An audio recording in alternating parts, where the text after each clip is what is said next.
This is the story of how Melanie Perkins, one of the youngest female CEOs of a tech startup, created Canva. When Perkins taught design at the University of Western Australia in 2006, she noticed how clunky and difficult to use the design software was. She also couldn't help but notice how much students struggled trying to figure out how to use these softwares. It was at that moment when Perkins knew she wanted to create a design software that would be easy to use and beginner-friendly. However, she knew because of her lack of technical skills and zero connections to Silicon Valley that she wanted to start on a smaller project. That is when she noticed her mother, who was a school teacher, struggling to create and design yearbooks for her school year after years, and her mom would spend hours and hours creating these yearbooks. So Perkins and co-founder Cliff Albrecht got the idea behind their first business, Fusion Yearbooks.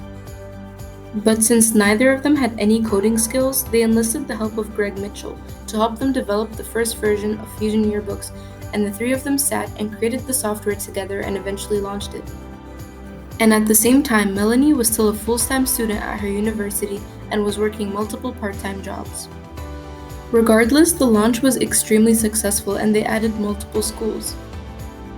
In fact, by their third year, they were awarded the 2008 Western Australia Inventor of the Year. Shortly after, Bill Tai sent her an email inviting her down to San Francisco to have a meeting with her about Canva. So her and Cliff worked hard to prepare a good presentation for their meeting. As she was packing and preparing to travel, however, is when she realized she would be like a fish out of water in Silicon Valley. She didn't own an iPhone or an iPad. She had overdressed to seem professional, and she printed out her pitch deck instead of running it on a laptop.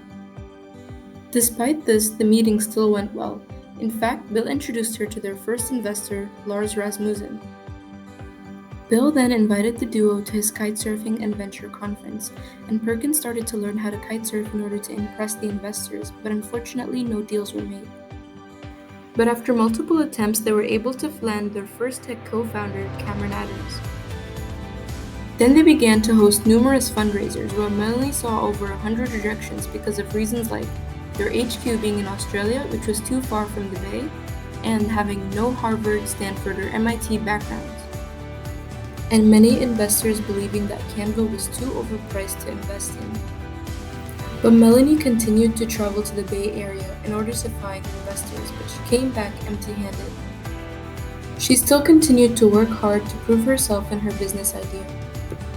And eventually in 2012, she was able to raise $3 million and even win a grant from the Australian government.